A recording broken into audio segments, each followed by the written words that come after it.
and talking to those security guards who didn't know me from Weiser and had no idea the history, and they would come and say, these kids are different. And hearing these teachers, when you take the moment and we talk about the concerns, we talk about the opinions and the views and the perspective, all that, and then switch and talking about the kids. And it was an amazing experience. I'm grateful to have the opportunity to have heard that.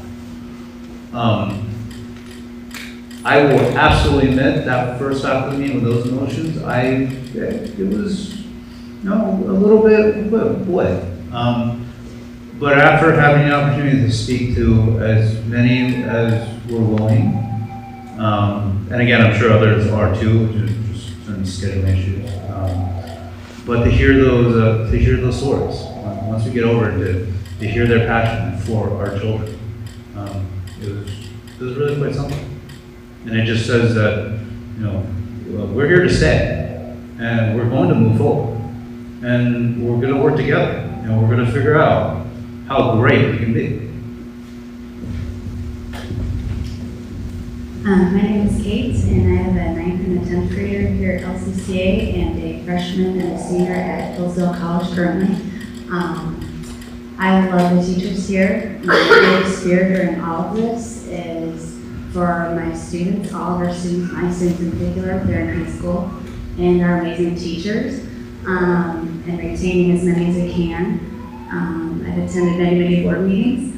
I've never heard people talk about raises at them before, and I was really hoping that maybe you misspoke at the last board meeting. I left thinking, wait, who am I going to give a handful of new teachers raises and not the amazing, hardworking teachers who all desperately need raises? So I was hoping the board, I know you haven't been able to meet formally, and with open meeting laws, you need to be at open meetings, and then maybe behind closed door and closed sessions, the more appropriate time to talk about raises. But I was just hoping that you could let all of the teachers know that hopefully the board is looking to give all of the teachers a very well-deserved raise.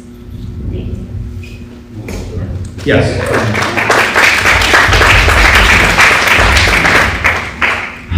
To be clear, yes. In the board meeting, I had thrown out the idea of that proposal, and I was targeting the sort of the bottom of our tiers, because I was attempting to make some sort of progress. Going through big changes, typically, and making big improvements, typically doesn't happen from here and then automatically going here. We all wish it did. For one, as a personal matter, and none of this is about really personal views, but as a personal matter, I've always thought teaching is undoubtedly a calling, practically a path to sainthood, because, well, yeah, certainly no one does it for the money. But that doesn't mean that we can't try to do better, and we should. It's going to take time to figure things out, and I was trying to start a first step. But no, at least from my standpoint, again, ultimately it's the board decision. My responsibility to present things and the information that can facilitate them making the right assessments. As I was saying in the previous session, as a general matter and a nod to classical education, how this is supposed to work is we examine and then we decide. We're at the stage where many things need to be examined. In order to do that, you need the information. I have a responsibility to figure out and parse through the data and the information that we have to provide that to the board, make recommendations, and then put them in the best position possible to make the best decisions. But no, from a personal standpoint, I wish I could have said we're just raising these all the tiers, all the bands, and a very meaningful percentage. Admittedly, can't go that fast. I wish I could, but that is definitely a focus, especially right now. We're in budget time. Actually, just did a session a couple days ago as a beginning. Wanted to ask teachers as to their views, as if there was anything that could be helpful to them, and hear from them direct. There was actually a number of really good ideas, and hoping to be able to incorporate those into the overall budget proposal, and look forward to that. Yeah, I just wanted to add to that, Kate. John and I are both in the investment business, but I will say that we think our teachers should not be viewed as an expense, but as an investment. And they are our greatest asset, and we're nothing without our faculty. And, I know our faculty aren't in it for the money. We think the pay disparity, though, is too great between the public schools and where we're at. So, not that we're trying to match what they're doing, but that is a high priority, and it has been all along, as we think we need to, if we're going to say our teachers are our most important asset, then we should be willing to invest in that to the extent we can.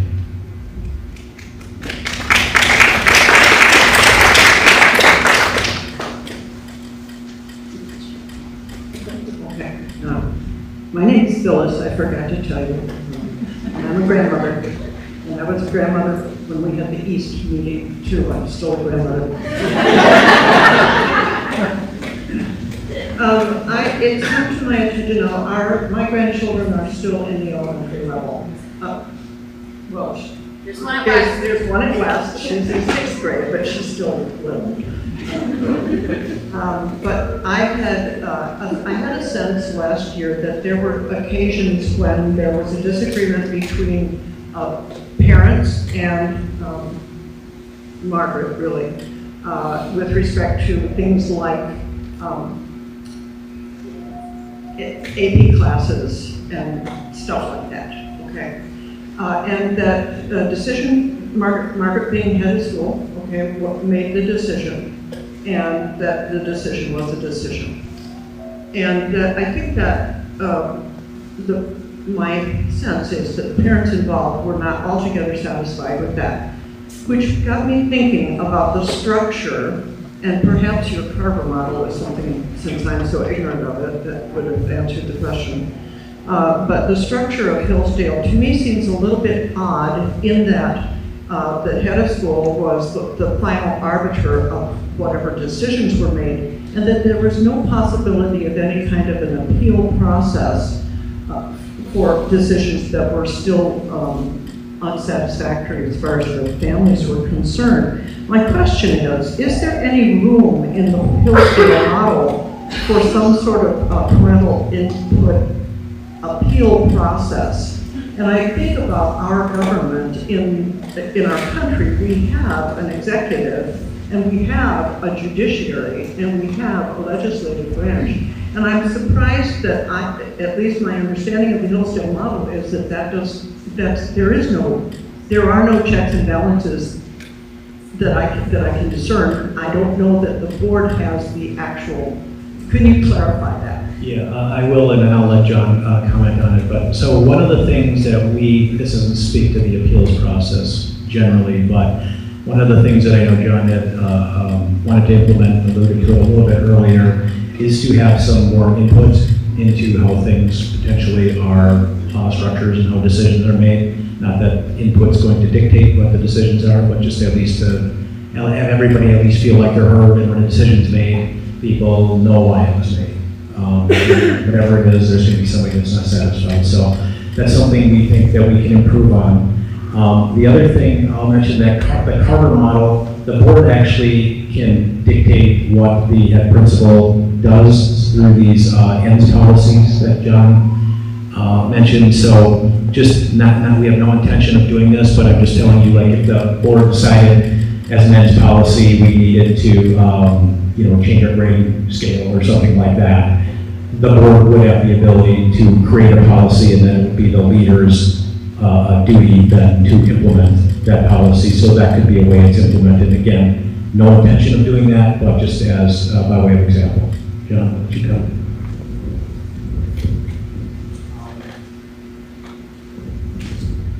Yeah, so the guidance for how Hillsdale provides, how the organization should run, the board drives. I believe the philosophy, from what I gathered when I was when I went to the first session for board training, and they spoke about this. And the reason being is that the board is in the community. Hillsdale is very clear, at least my interpretation of it, that they know that every community is different. There's 34 member schools, I believe. Each one of them are in different areas, in different situations. They all have amazing people that have chosen to be equals and go down the path. I remember I met the board of it was Cincinnati, which is it's a different animal. They start K to 9, I think 980 at this point, and they target going to 1300. And they're more in the inner city, definitely different demographic. And Hillsdale understands that that is likely going to be different than say here. Or actually, it was actually very enlightening for me when I saw the K through 12 Hillsdale Academy right there at Hillsdale. So they understand this. So their guidance, this whole idea, this Carver model. So you have a board that governs, and it can be operational when it starts out, and you're doing the thing, you're starting, trying to make everything work. Then ultimately you become a governing board, and then you have administration led by a school leader, and they operate. So, and that is the theory.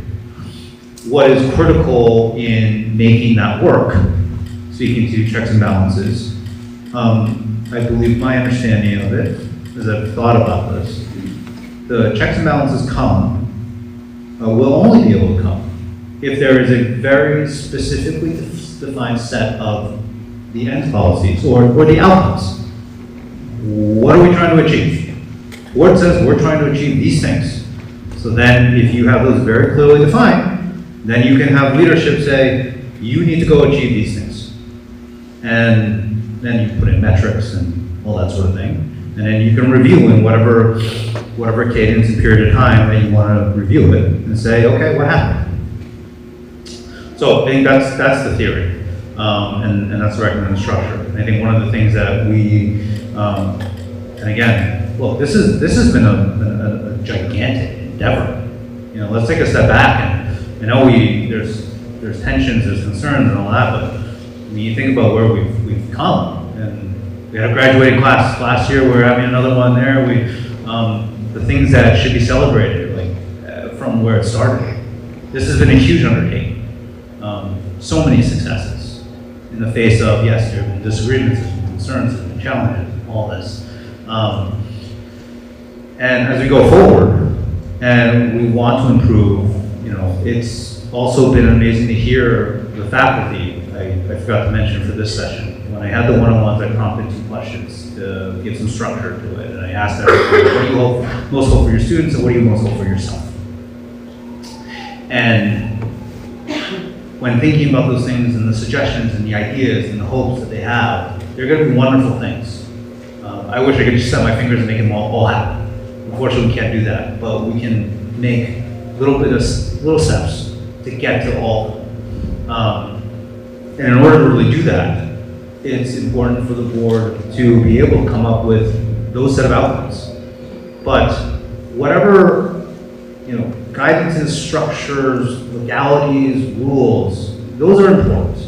Those are there. Societies create them. But then there's differences in how we choose to operate within them. In the private sector, as an analogy, there are boards, there are management teams. They can be great relationships, they can be adversarial messes. They all have the same rules. And it's just about how the people choose to operate within them. The most successful ones, generally, it's very collaborative. Just because a CEO doesn't need to check with his board, usually the most successful companies, they do that as just, they wouldn't know to do anything other. But as far as strictly checks and balances, in theory of how it's supposed to work, if we define specifically the outcomes that people need to achieve, then leadership can be held accountable and measured against those desired outcomes. I think one of the important things for us as a community is, again, done through what we're doing here, getting in the habit, collecting input, having discussion so that we collectively can decide what we want as outcomes, as a community, and so that the board knows that. And then, you know, take that input, and then they will formalize things. And consistent with those guidelines. Oh, yes. So Cat Fiscus, parent to said grandchildren, 2 at East, 1 at West. So a statement as a follow-up and then a question. I still strongly recommend that we put in place with Hillsdale guidance, which I know is a little tricky, a structure of checks and balances. And as you said, John, we do know that your reference to corporations where we could have good situation depending on the people or a bad situation. What we need to do is build in a structure that prevents bad situations from happening and becoming abusive or putting us in a bad place. Not saying the current one is abusive. But, and I want to preface, I really enjoy Mrs. Hagedorn. I think she's done great things for this school, and she was right, 90% of the time, maybe more. But there were times where she explained what she decided, but it felt like, from the outside, I didn't have skin in the game like some of the upper school parents do, but I love board meetings, so I go to a lot of them. I'm sick. But so she explained, but I never felt like she listened to what the parents were saying. And the Zundels, man, I can't even say what you did to put together the honors and AP class recommendation. That was insane. She should have listened to that, and it really felt like it fell on deaf ears. And I think that, so I'd recommend a structure, and I also am concerned about the idea of the ends policy. I know Hillsdale recommends that you let the administrators do their job, and the board is really in charge of financials and setting the ends policies. That could get really tricky in terms of the board dictating to the principal, what they're supposed to do. So there's risk involved there. Anyway, if you want to say something, I'll pause before my question. I would just say on the ends policy, that they're generally, I gave a bad example, right, on grades, but essentially what the ends policy is supposed to be written broadly and only specific enough that any reasonable interpretation by the head principal would be acceptable. That's the actual definition. Okay. So my example is good. Okay, perfect. I also want to applaud the town halls that you're doing, and I am glad that they'll continue, because once again, I feel like the parents have just wanted to be heard. It took me a long time to realize that the board meetings weren't the place for parents to be heard. They're the board conducting the school's business, right? And this is a forum for parents to feel heard, and I love that you're doing that now. So I do have a follow-up question to your initial statement. I love the executive director position. I think it's going to set the school up for success. I know that you guys have stated, and I truly believe that you wanted Margaret to stay on with us after the new executive director role was created.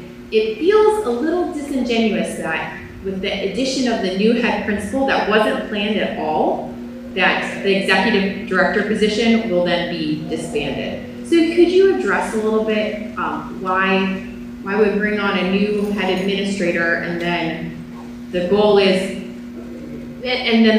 to release the executive director role? Because I really do believe that you wanted, Margaret's wonderful, and we just wanted to course correct a few things, is my understanding. Why would we then, in the short term, get rid of that executive director role? So in our ideal world, and I know people are skeptical on this, but I'll tell you that in our ideal world, what we thought is there were some things we wanted to address and improve on. We thought that the perfect solution, since our academics was going so well, that having Margaret stay on and spend more time on that. I know she talked about things like she didn't feel as much time doing coaching and classroom observations and things. So we thought that would be a great way for her to take it even to another level with something that was already working well. So that was our hope. And one of the reasons with when John became essentially expressed an interest in doing this was with John, he didn't want this to be a permanent career type move. He was willing to step in and help for a period of time. And in an ideal world, we thought there would be a chance, since John knew Margaret, would be a chance to work together And hopefully, some of these areas we thought needed to be shored up could be, shored up, and then Margaret could potentially take back over again in her current role. So with John, when he offered to do this, that was one of the actual benefits we thought, is having somebody that wouldn't be permanent in this position, because that would offer the opportunity again for Margaret to take back over, or if that didn't work out or she wasn't interested, that to go find that next head principal and stay with that as a preferred structure.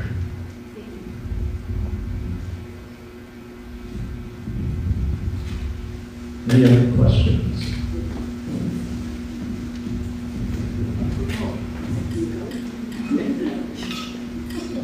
Hi, I'm Pam Ratcliffe. We have a son who's a sophomore in high school. Can we speak to the board's relationship with Hillsdale and kind of bring it back to that?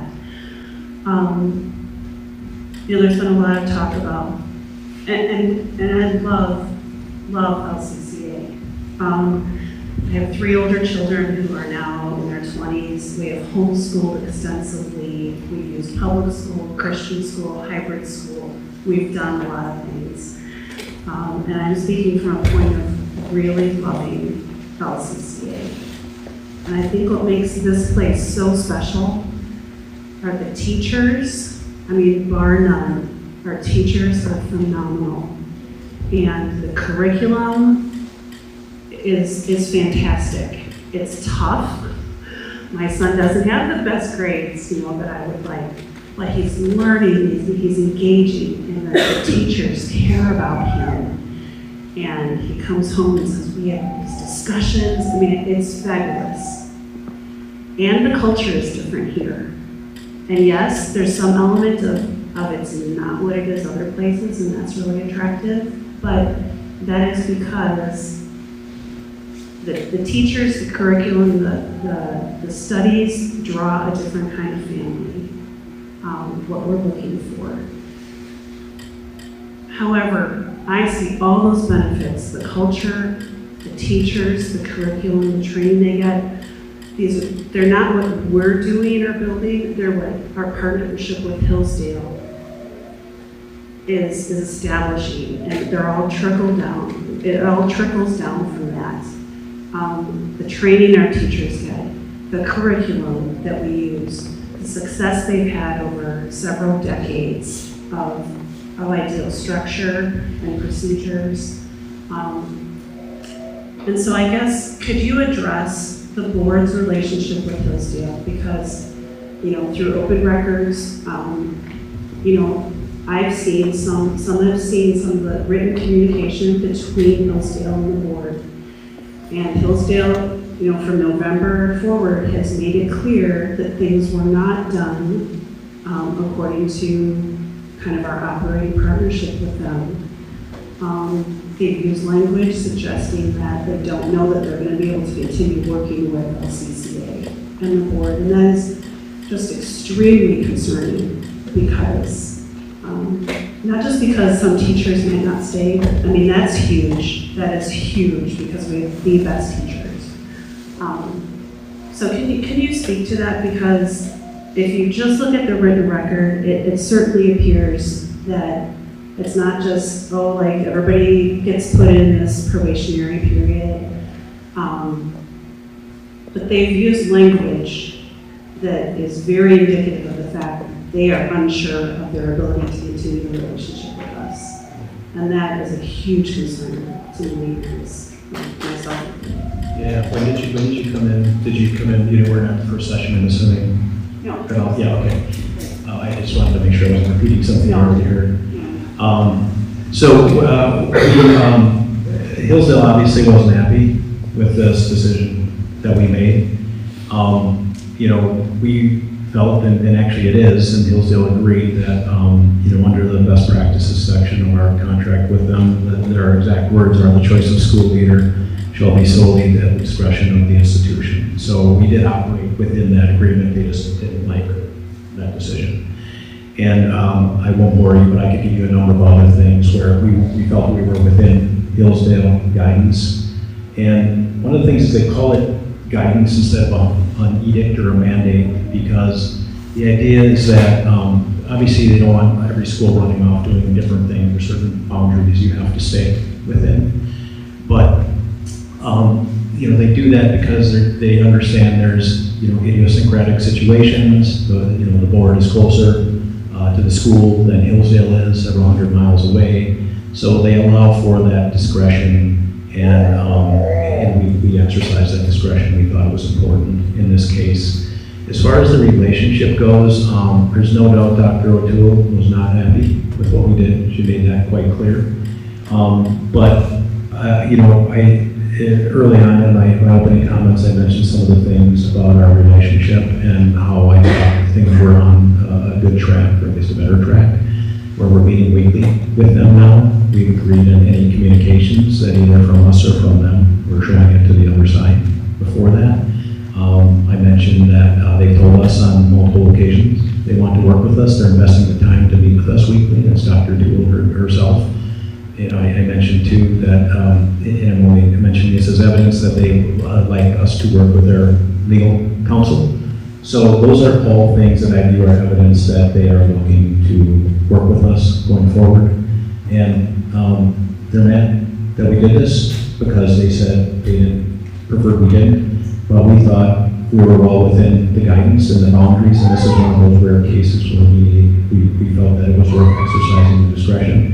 I think the school has very much been a Hillsdale model school in the past where we followed Hillsdale guidance, and that is certainly the intention going forward. Like, for example, with this head principal search, we're going back to a structure that they prefer. If you look like on our strategic plan, which I don't expect anybody except people who love to go to board meetings just to see, but right at the top of it, I'm not even sure I have to go to board meetings. But right at the top of it, it says our goal, our overarching goal is to be the best Hillsdale member school in the region. And we also, it is a requirement, if you look at the bylaws, it's actually a requirement to be on the board of directors, is to be supportive of the Barton Charter School model. So that is the goal. There's no doubt about that. And I agree with everything you said about these teachers and the school.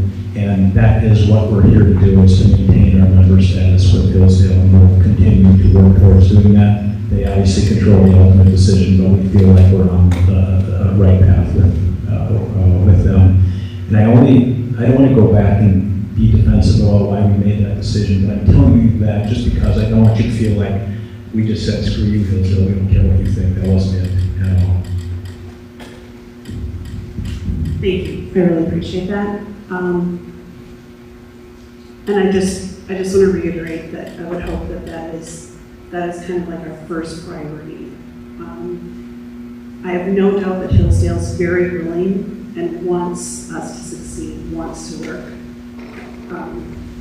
Just throwing it out there that we would hope that the posture of the board is very much just a humble receiving of their guidance and help, and just an amicable working relationship with them, that the goal is really to remain a Hillsdale Charter School. It is absolutely why we exist. It's the goal, and if I could go back and do some of the communication style, I guess I didn't necessarily realize, when I saw guidance and saw Dr. O'Toole's messages, I don't think she necessarily appreciated my response, my direct responses back to her. So I think part of it too was just sort of learning how she best prefers that we communicate with her as well. So.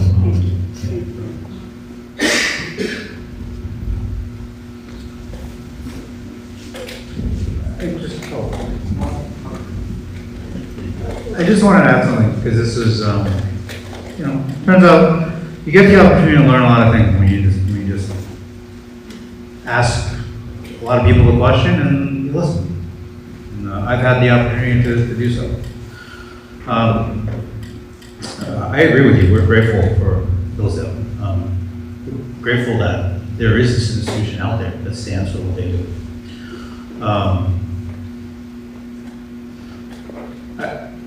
We've had this narrative out there for a bit. We had a few, dividing lines of narratives. Small group, loud voices. It's been a kind of a popular one, but for different reasons.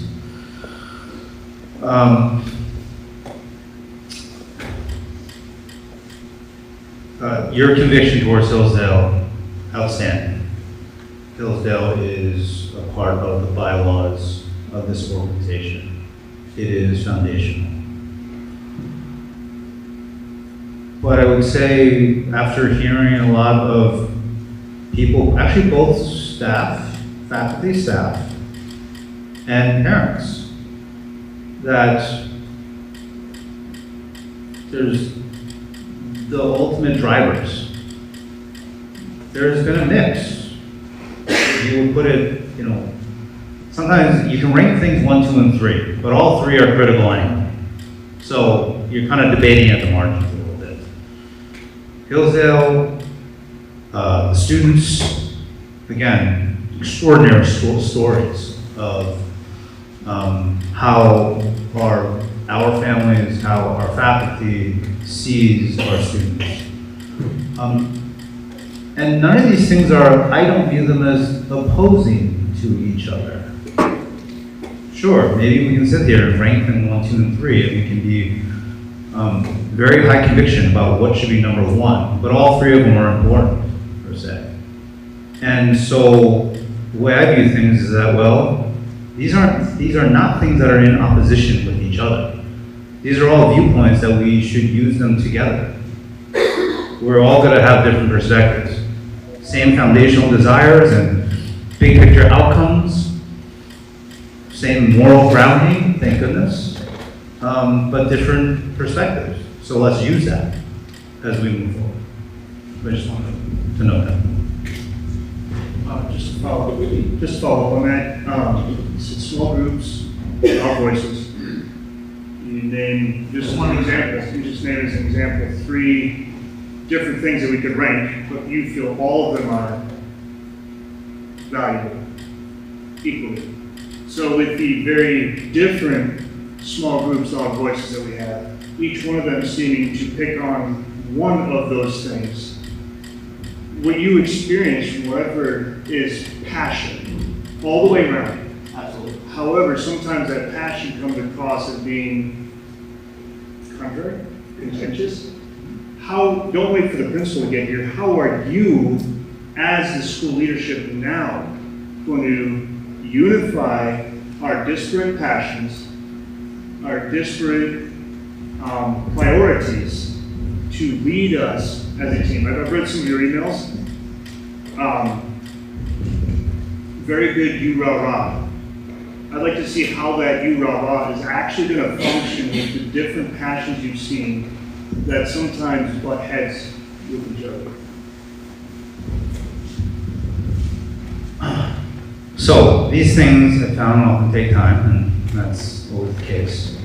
The important thing is to choose to get together in a room and talk. We're doing that here, which is great. Organizationally, took some steps to move in that direction. And understandably, those things take time.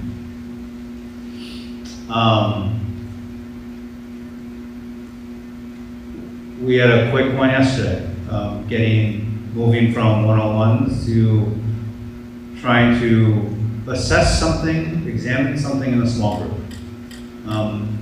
And I mentioned that because it's budget time, we have some things to think about. I wanted to get ideas as to where priorities, desires, hopes, wishes. And I'd say, I call progress. First step, small step. I hope that we will be able to do a lot more of that. And I do feel that that is going to happen.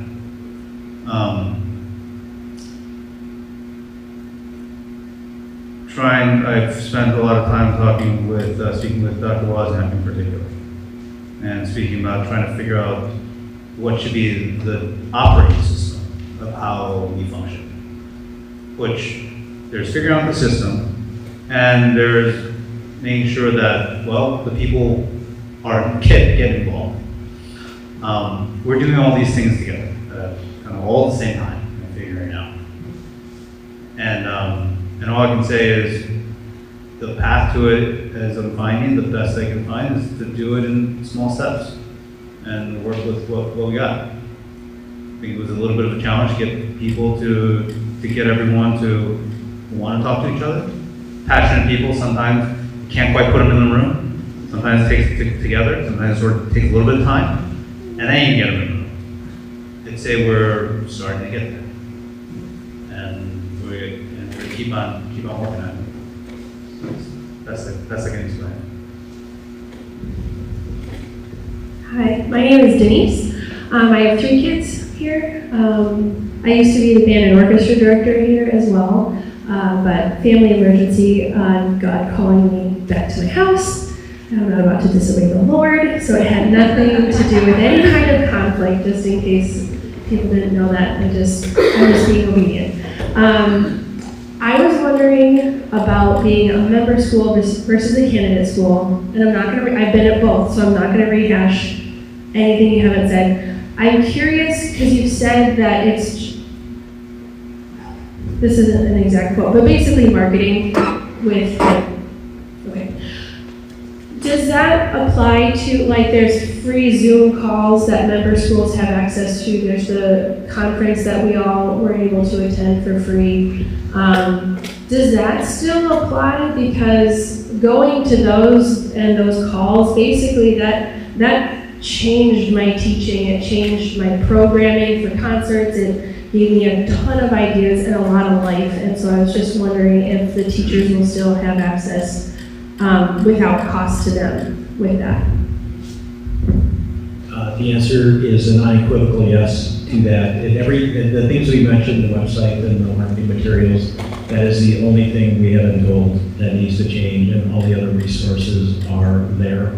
And I appreciate your comments. I mentioned earlier up here about my wife does work at Hillsdale, and she has told me before I even ever was on this board how much these teachers value those conferences and how amazing they are. And some of our teachers in our conversations have strongly validated that too. So we know that's extremely valuable to our teachers, and that will still be available. I'm going to hijack this for just a second. Shameless plug, my son plays basketball for LCCA. They just lost by 3 points to the school that we're going to be playing on Tuesday night for our one home game at ULS. Tuesday night, please come.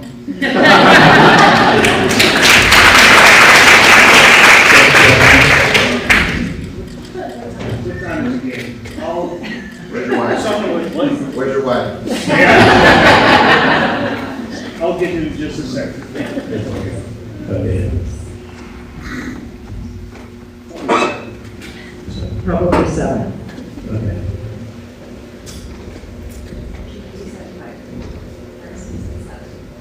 Varsity's at 7? Varsity's at 7. Yep. Varsity's at 7. Thank you. Hi, I'm Robin. Last year we had 7 students, 7 of our children were here. Our oldest daughter was in the first graduating class. Our second daughter is also a senior this year. We are not a founding member family, but we've been here since the beginning. And the entire time that we've been here, I have had children in elementary school, middle school, and high school throughout these last 5 years. And I have a serious concern about the continuity of our education for our children with these changes. And with the letter that was sent to you, I've not seen it from the teachers. So I'm not fully aware of exactly what was on there, but obviously it's a vote of no confidence to you, Randy. I do have some concerns about that, because what does that speak to you as a leader to be able to unify all of these different opinions, unify us as a school, and to be able to lead us confidently forward with the support of our teachers especially. I love our teachers. I'm completely supportive, 100% of all of our teachers, and I've built wonderful rapport with all of them throughout the school. And my question to you is, moving forward, it appears to me, this is my first, not my first board meeting for the town hall, but it appears to me that you are somewhat of a divisive character in all of this. I mean, some people agree vehemently with you and some disagree. And with the staff not being fully supportive of your leadership, I mean, how are you going to take us forward, and are you the correct person to be doing that? Yeah, so thank you for your question. Appreciate your honesty. And first of all, I want you to know, I know I've been somewhat cast as the villain here, but our board is, I have no more sway on that board than anybody else. We all have equal votes. So when we voted to make changes, we voted either unanimously or 5 out of 6 to make these changes. So I just want you to know, people seem to think I have special powers. I don't. I am one of 6 people. I set the agendas on the meeting, sign a few things, and that's really the only difference between me and any other board member. So I want you to know that. The other thing I am hoping, and I think it's a valid question that you asked, the other thing I'm hoping is when I hear what people say about me and to me, like for example, I'll just refer back to the, what I call the off-channel meeting over the weekend, and I heard what people were saying, and it was just so far from the truth, and in a lot of cases it was 180 degrees from the truth, what really happened. So I feel like there's a lot of information out there that teachers believe or they're basing their views on me on that is absolutely false. And that's why I'm hoping by getting to know them a little bit better, by doing things like this, by talking with them, that I can earn their trust and they will realize that maybe a lot of the things they think they don't like about me aren't based on accurate information. So that's my hope is over time that I can earn their trust by, and I think the best way, as John said, to do it is just keep communicating, with them, and they can see who I really am. I tell you, I'm not a divisive person at all. In fact, I don't even remember like having an enemy. I couldn't even name one in my lifetime. Maybe before I got here, maybe I can think of a few people who view me that way now. But that's not my personality at all. I'm not a divisive person. So that's my hope, is that they'll feel differently about me once they get more information.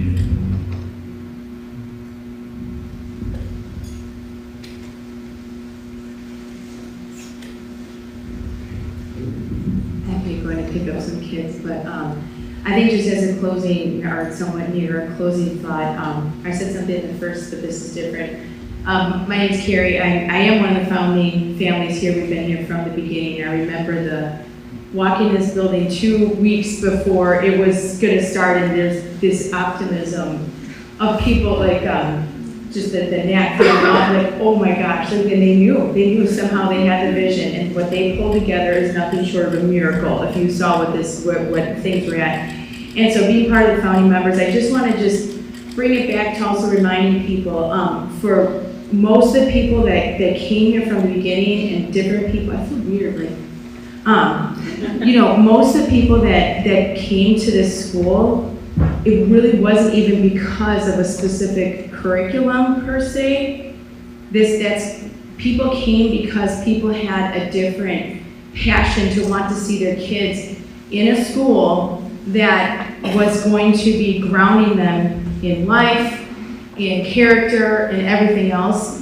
And I feel like in so many ways we were running a good race, and it's the whole verse, let people know like who cut in on you, what's going on. Somewhere along the way, something has happened where people have gotten divided on something that if you were here 5-6 years ago, I didn't even know Hillsdale, I didn't even know what it was, okay? I didn't even come here, for that. And I'm one of many people from the beginning that came here because we just wanted something different, because we didn't want drama, because we wanted to just teachers that are amazing here to be able to focus on teaching our kids, leadership to be able to guide all of us. And I just feel like somewhere along the way it's gotten so divided and I do understand we need the structure. I'm all for it, but I think if we could also just figure out, and maybe even as a board, just try to figure out how can we get back to the foundation of why so many of us came here. It wasn't about the ups and downs and what it has became. We were running a really good race. So let's get back to finishing the race. There's so many wonderful parents here that we're all here for the same reason. And somewhere along the way, we kind of have forgotten that reason. And we're gonna like implode from within if we don't get back to why we all wanted to come here in the first place. These issues can be worked out if people work together to run that race. If we go up and down, so if we could just get back to the foundation, work together. Goodness gracious, stay off of social media. Like, let's just do this, let's figure it out, because we are erupting from whatever from within, and so many people have so many good points. Keep doing these things, it's wonderful. And like, let's just get back to the basics, get back to the foundation, so the teachers can teach, the parents, we can, do what we need to do and work together. And that I think is why everyone that's here would obviously say the same thing. We're all here for the same purpose, but if we don't remember it, we may not be here either. And it has nothing to do with curriculum, it has nothing to do with that. We are going to explode from within if we don't come back together. And that's the core of what this needs to be. So, we'll move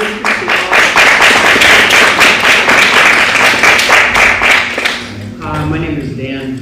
We have 4 kids in the school, 2 of these, 2 of us. And I would agree with the social media thing, especially posting anonymously. A couple little things here real quick. I got all the way home, pulled my driveway.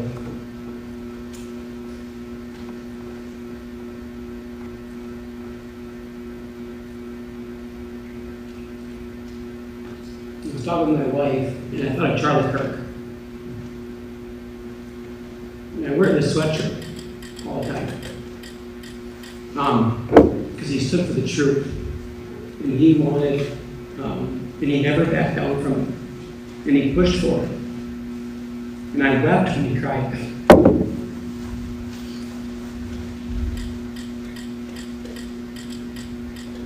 One of the things in the school, the core values is integrity. And I was just listening to you talk about the teacher's petition that they signed, and I know many of them that signed it, and I know one very closely. It wasn't signed without careful thought, without knowledge of the situation, without extensive prayer. And it wasn't signed lightheartedly. And I would caution you very much to dismiss that letter and that vote. I have nothing against you personally at all. We had to talk after the first meeting. I think you understand that. And the 2 questions I have for you. One I hope doesn't come across as condescending, but I do know that you, the leader of the board, who's held responsible for decisions that the board has made, right? Even though if it was 5 out of 6, it comes back to you. It comes back to the President of the United States when he makes a decision. It comes back to people in leadership, whether it's a company, a CEO, whatever it is, right? Hillsdale gave a lot of guidance, and they said, do not do this. Multiple times, do not do this. Okay, you're doing it, slow down. Your answer was no, no, no, and that comes across because of decisions that were made.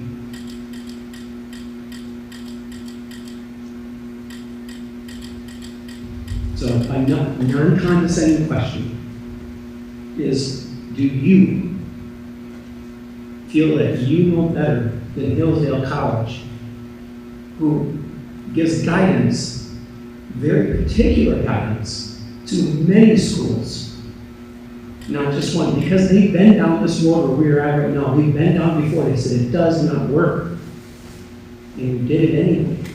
We looked at Hillsdale and we said, no, we're doing Mrs. O'Toole did not like it. You know that. You did it anyway. And I say you because you're the president of the board. So that letter was signed as a no confidence vote by the teachers. And I think you need to take that more seriously. So, quick question, I hope you know. I'm not trying to give a long answer. I just want to know, do you guys feel that you know better than the wisdom of Hillsdale College? Yeah, thanks for the question, Dan. So first of all, even though the title is president of the board, this is different than the president of the United States. The authority structure is flat. So I just want you to know that even though the title is there, that is the way this is set up. So I do not, ultimately the authority rests on the board, not me specifically. So I want you to know that structure is a little bit different, but that's not your question. Do I think I know better than Hillsdale College? Hillsdale, this wasn't a question of curriculum. This wasn't a question of teaching. This was a specific issue related to our school that we had information that we felt, not that we know better than Hillsdale, but we had information that we felt that they didn't have when we made this decision. So we felt that if they truly objectively had all the information we did, that they would have agreed with our decision. So this wasn't that we knew better than them. We thought we had a different perspective that they didn't have. So, and if this was about how to teach second grade or how to teach math or anything like that, I wouldn't touch that in a million years. But this was a very, very different issue, one that we have a lot of experience with as a board. And what was that information? Now, I was on the school board. I understand there's information that you can't share with everybody. I completely get it. Right? Why didn't Hillsdale know this information? If you say that Hillsdale, yes, they would be on board, and I would have put in that letter, Hillsdale agreed with me, why didn't you tell them the information? They're the guidance leaders. They're the, I'll use the word wisdom for the school. So Hillsdale, here's the information we have. Help give us guidance. Yeah, it's not curriculum, I understand that. At the same time, this is also a Hillsdale school, right? And we want them to be a part of this, so let's have them help us make this decision, knowing that if they agreed with it, that you could write in that letter that you wrote to the parents, Hillsdale is on board with us, they agree with the decision that we made. Yeah, that's a good question, and I have a simple answer for you. They didn't want to hear it. We offered on multiple occasions, and they didn't want to hear it. That's your answer. Okay, and I won't stand here and say whether that's true or not. I'll take your word for it. I honestly have a hard time believing that. I'm not calling you a liar, respect you. Yeah. It's just hard to, right? So I understand. Yeah. And then the last question I have for you is the same question I asked you the first time. And that is this. I know many of those, in the letter to the parents of LCCA in early January, there were intentional or unintentional misleading statements that you know now were misleading of the truth. Can you now admit that your letter was at least poorly written that deceived so many of us parents that read it? If you think it was poorly written, then that's your opinion. When I wrote it, I did not think that it was poorly written. I chose the words very carefully. I had multiple people read it to see how they interpreted it, and these are people that write letters, communicate for a living, and they thought it was fine. They didn't see the things that later that Dr. O'Toole said she saw or that you saw. So, it's hard when you write something like that. Somebody's going to read something into anything that you write or didn't write. So I thought it was a fair letter. I tried to be objective. I tried to have other people who write professionally look at it to give me their opinion, so I didn't just do this on my own, and they didn't see it. So I'm sorry if you felt it that way. I can assure you I did not intend to mislead anybody when I wrote that.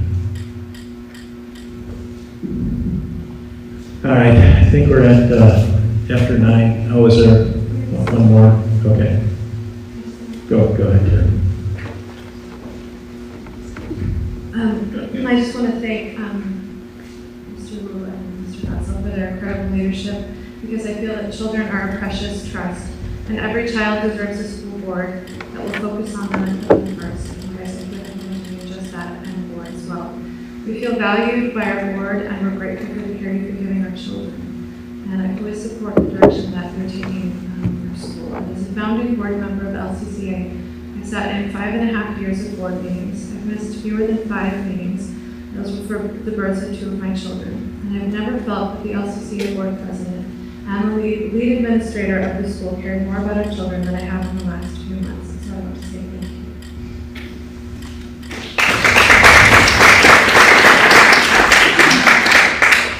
I'm not going to stand up. More. I was not going to stand up. I just want to point out that Tara, who just spoke, full disclosure, is my sister-in-law, so I have a conflict of interest, was voted off the board by Randy. And she has moved past it. She's spoken twice. And so I just want everyone who's concerned to know that this is the kind of guy that you have here. He's the kind of guy that will stand up, that will do the things, that will earn the trust back. And I hope everybody here who's expressed concern, that I'm glad. I learned a lot about myself today listening to you guys, but I hope you guys give him that same chance.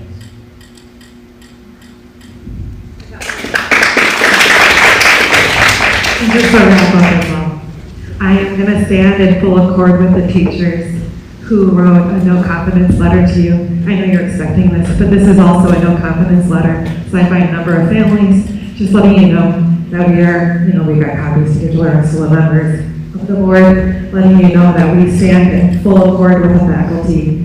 Thank you very much. Got it, I will read it.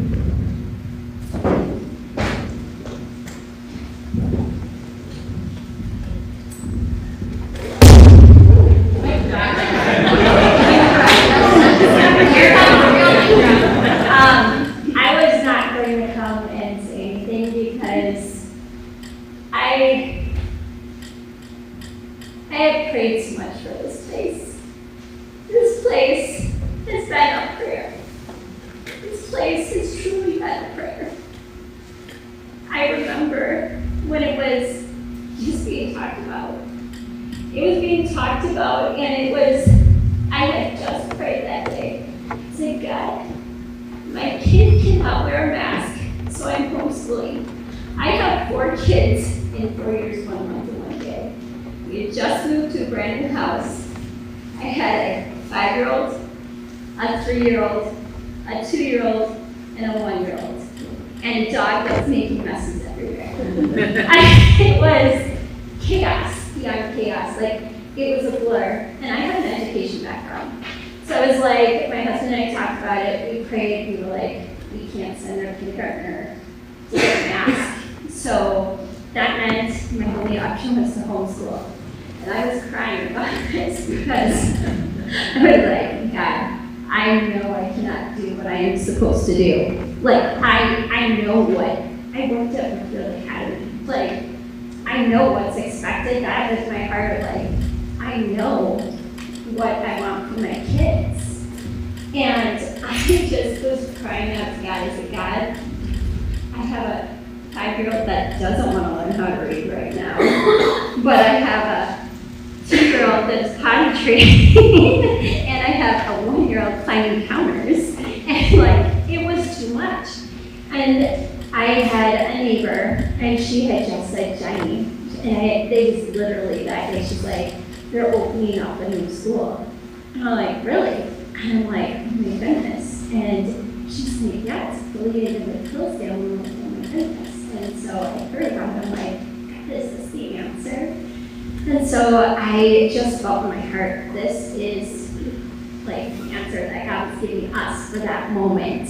And it was the moment I needed an answer. And so I heard about it, I signed up. Carrie is one of my friends from years and years ago. I remember going to the informational meeting and telling her, guys, I told her, you need to just sign up, Amaya, don't even research it, just sign up and research it after. I briefly, that's it, I was like, okay. And so that was this part of just wow, there is provision here because I I had credit, and God knows what our weaknesses are. He knows our imposters. And so I was like, God, you are giving us an answer. Thank you so much. So we signed up. Guys, there were so many impossibles. The mountain was so high. It was a mountain that you're like, how are we ever going to do this?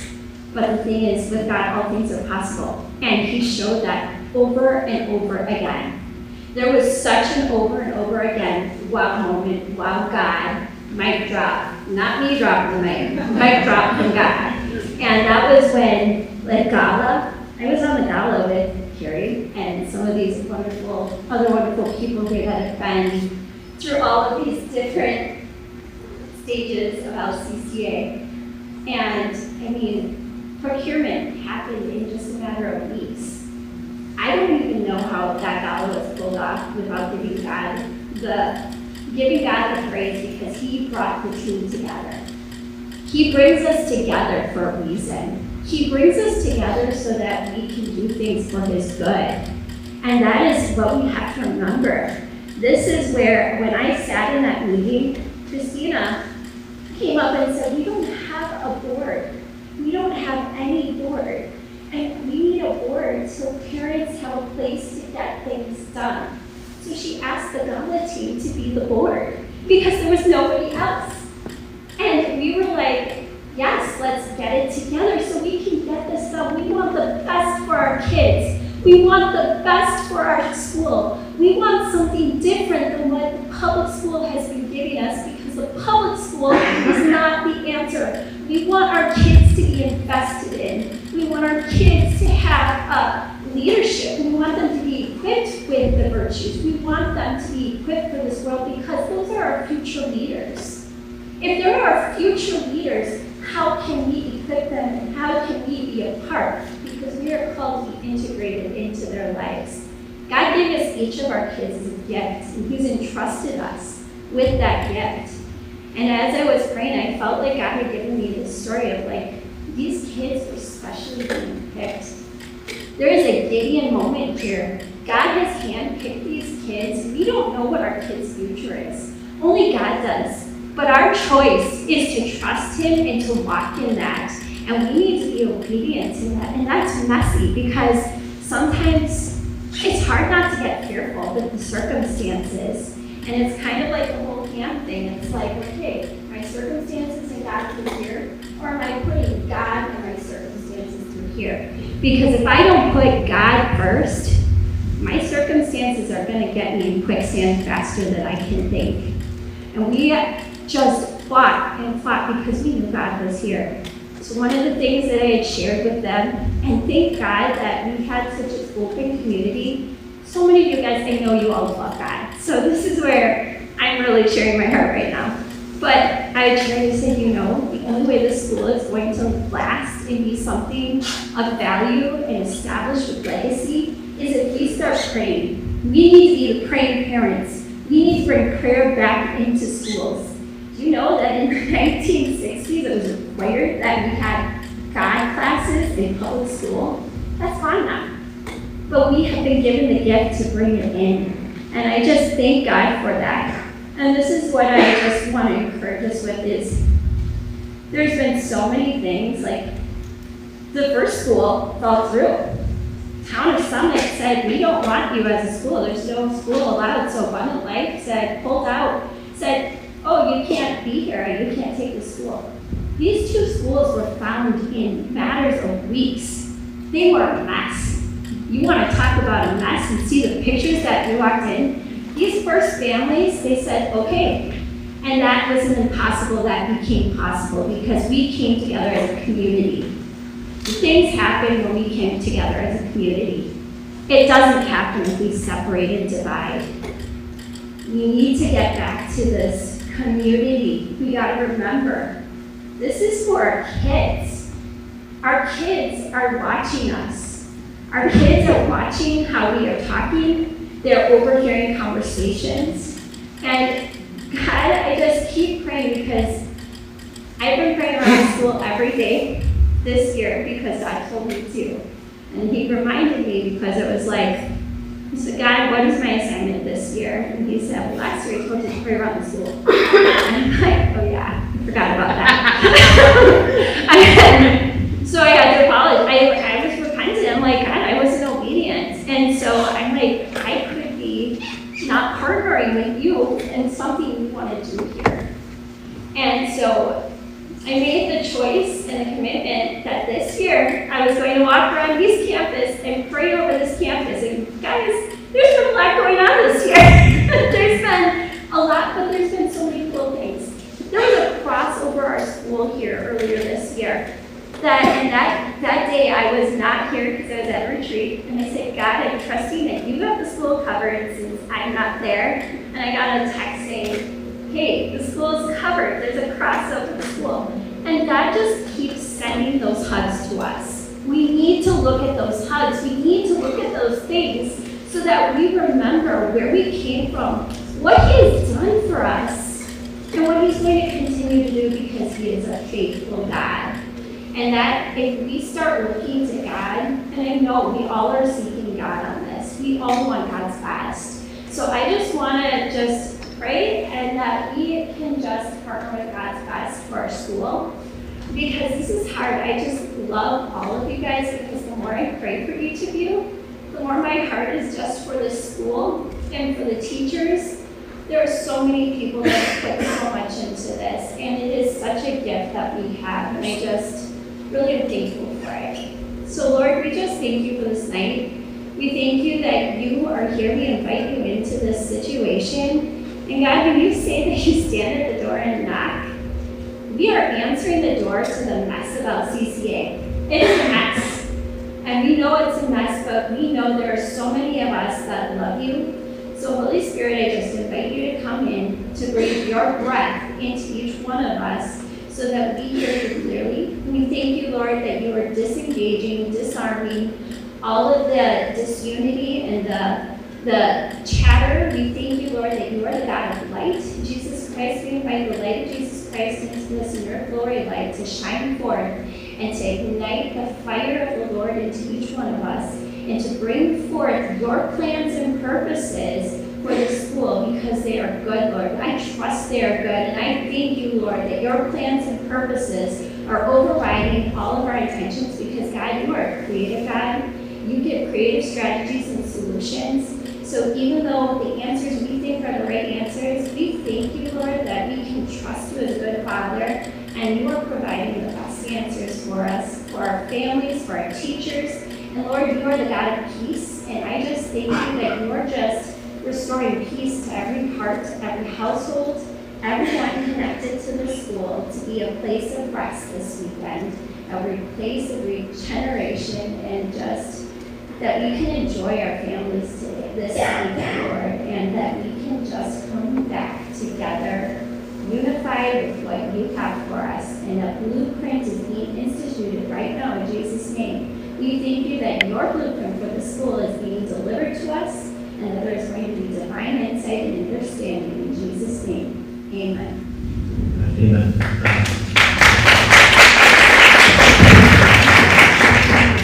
All right, on that note, I think we're all past time. I definitely thank you all for coming, and let's see what we got.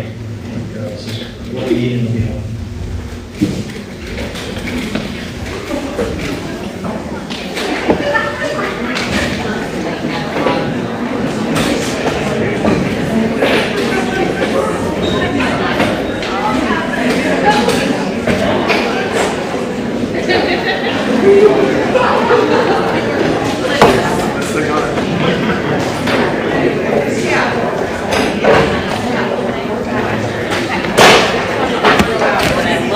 Outfit tonight. It's so flattering on you, and your hair down is just beautiful. Oh, thank Such you. a beautiful color. It's usually, I mean, I'm a mom too, but Yeah, it's like usually always just like up and back. Yeah, but no, it's so. Oh, thank you so much.